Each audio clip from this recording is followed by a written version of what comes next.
මම මේ වීඩියෝ එකේදී කතා කරන්නේ පැස්කල්ගේ පීඩන සම්ප්‍රේෂණ මූලධර්මය කියන්නේ මොකක්ද කියලා. හරිද?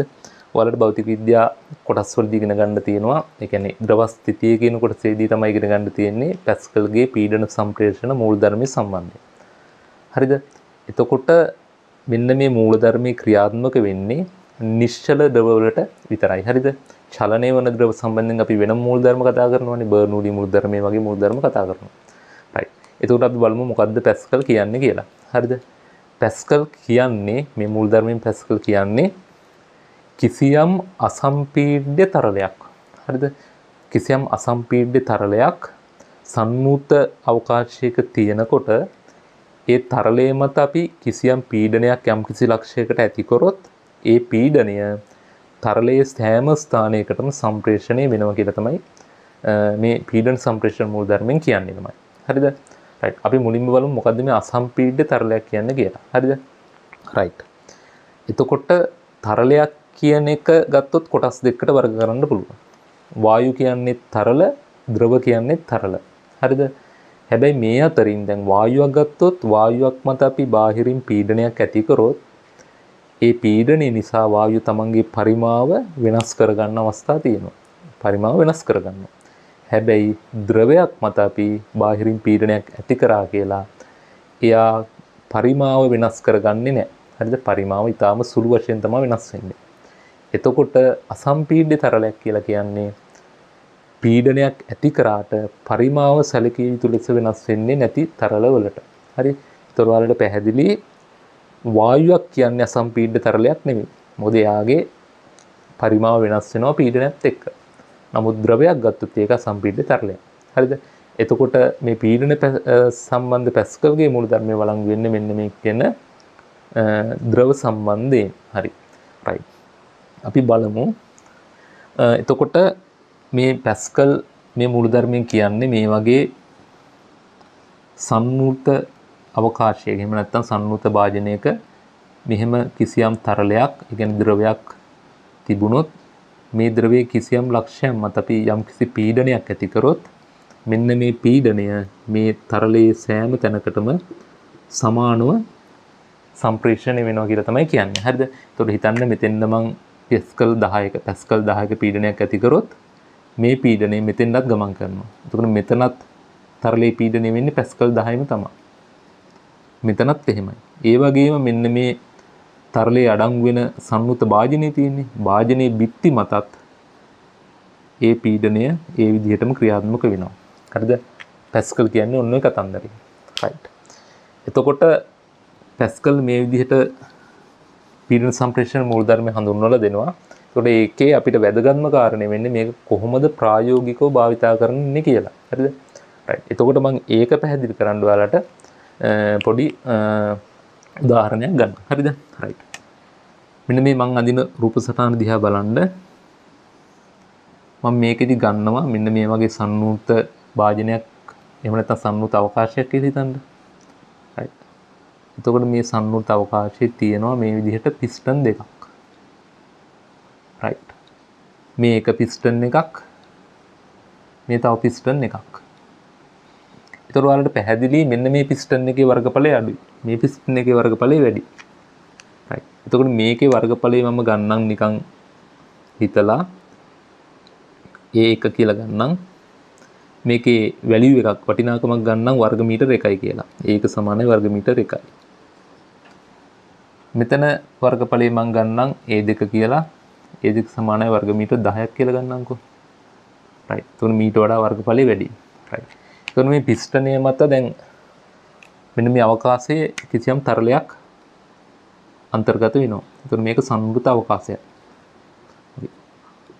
එතකොට මේ පිස්ටනය මගින් මට පුළුවන් පහළට බලයක් යොදලා මෙන්න මේ පිස්ටනය මත පහළට F1 කියලා බලයක් යොදලා මෙන්න මේ ලක්ෂ්‍ය මත තරලයේ පීඩනයක් ඇති කරන්න. right. එතකොට පැස්කල්ගේ පීඩන සම්ප්‍රේෂණ මූලධර්මයට අනුව මෙන්න මෙතෙන් ඇති කරන පීඩනය මෙන්න මේ විදිහට සම්ප්‍රේෂණය වෙලා අනිත් හැම තැනකටම සමානව ලැබෙනවා. එතකොට මෙතෙන්ට මම පීඩනයක් ඇති කරොත් මෙතෙන්වත් ඒ පීඩනයම සම්ප්‍රේෂණය වෙනවා. right. මෙතෙන් ඇති කරන පීඩනයට මට ප්‍රකාශනයක් ලියන්න පුළුවන් නේ. මම ඇති කරන බලය F1 නේ. F1 බෙදීම හරස්කඩ වර්ගඵලය 1 කියලා. මේක තමයි පීඩනය සඳහා ප්‍රකාශනය. පීඩනය කියන්නේ බලය බෙදීම වර්ගඵලයෙන්. රයිට්. එතකොට මෙතන ඇති කරන පීඩනයත් ඒ පීඩනයම තමයි. පැස්කල්ගේ පීඩන සම්ප්‍රේෂණ මූලධර්මයට අනුව. රයිට්. එතකොට දැන් ඔයාලා දන්නවනේ මෙතන මේ විදිහට පිස්ටන් එක පහළට කරද්දි මෙතනින් මේ පිස්ටන් එක මත ඉහළට බලයක් ඇති වෙනවා. හරිද? රයිට්. ඉහළට ඇති වෙන බලය මම සලකුණු කරනවා F2 කියලා. රයිට්.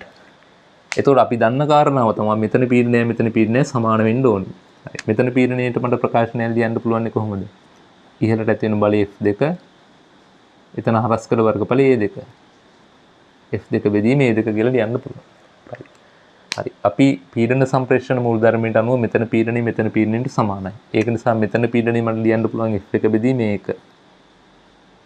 ඒක සමාන විය යුතුයි මෙතන පීඩනයට F2 බෙදීම A2. right.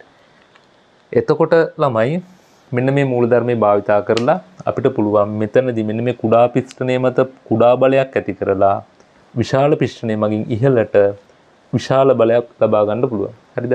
ඒක කොහොමද වෙන්නේ කියලා මම ගණිතමය සුළු කිරීමකින් ඔයාලට පැහැදිලි කරන්න. හරිද? right. එතකොට මම මෙතනින් ඇති කරන බලය මම ගන්නවා සාමාන්‍ය නිව්ටන් 2ක බලයක් මම ඇති කරනවා. ඒතර අපි බලමු F2 කියන ඉහළට තියෙන බලය නිව්ටන් කීයක් එනවද කියලා. මේ සම්බන්ධතාවය භාවිතා කරලා. හරිද? right. එතකොට අපි මේකට අගයන් ආදේශ කරලා බලමු. F1 කියන්නේ නිව්ටන් 2යි.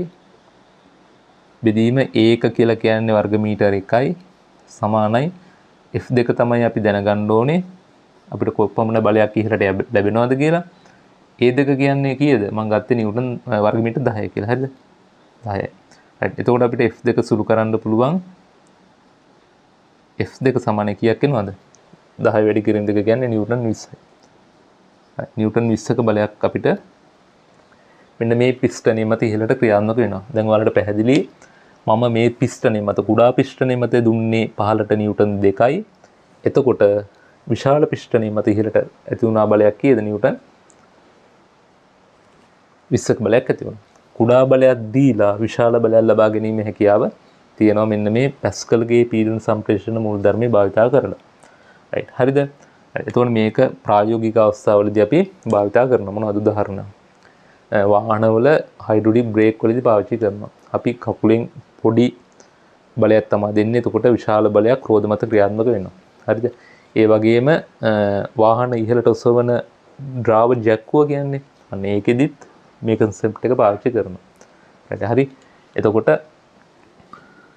මේක පාවිච්චි කරන්න පුළුවන්. හරි. මේක තමයි පීඩන සම්ප්‍රේෂණ මූලධර්මයේ ප්‍රායෝගික භාවිතය. හරි. මේකේ සම්බන්ධ පොඩි ගාණක් හදමු. හරි. මුලින්ම බලන්න ගාණ. right. මේ ගාණේ කියනවා සේවා ස්ථානයක කිලෝග්‍රෑම් 2000ක ස්කන්ධයක් ඇති කාර්යයක් එසවීම සඳහා යොදා ගනු ලබන ද්‍රව පීඩකයක ලොකු පිස්ටනයේ වර්ගඵලයේ වර්ග සෙන්ටිමීටර 1000ක්ද කුඩා පිස්ටනයේ වර්ගඵලයේ වර්ග සෙන්ටිමීටර 10ක්ද වේ. කාර්ය එසවීම සඳහා කුඩා පිස්ටනයේ මත යෙදිය යුතු බලය සොයන්න. හරිද? right. එතකොට මෙන්න මේ වගේ මම කලින් ඇඳපු රූප සටහනමයි පිස්ටන් දෙකක් තියෙනවා. කුඩා පිස්ටනයේ වර්ගඵලය අපිට දීලා තියෙනවා වර්ග සෙන්ටිමීටර 10යි. විශාල පිස්ටනයේ වර්ගඵලය වර්ග සෙන්ටිමීටර 1000යි.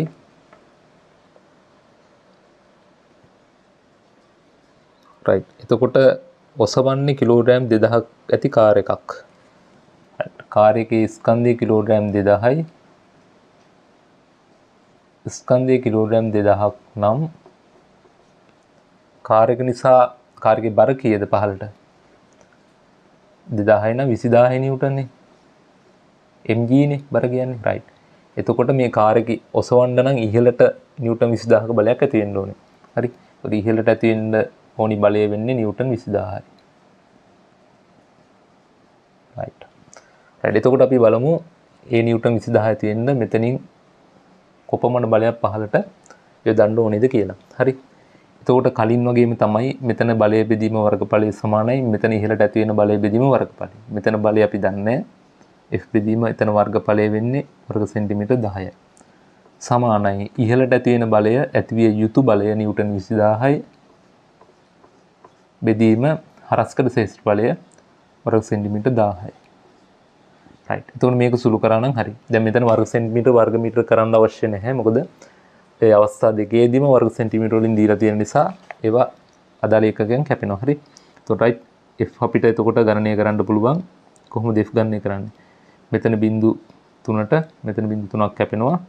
මේ 10 මීට වැඩි කරාම f සමානයි නිව්ටන් 200යි. right.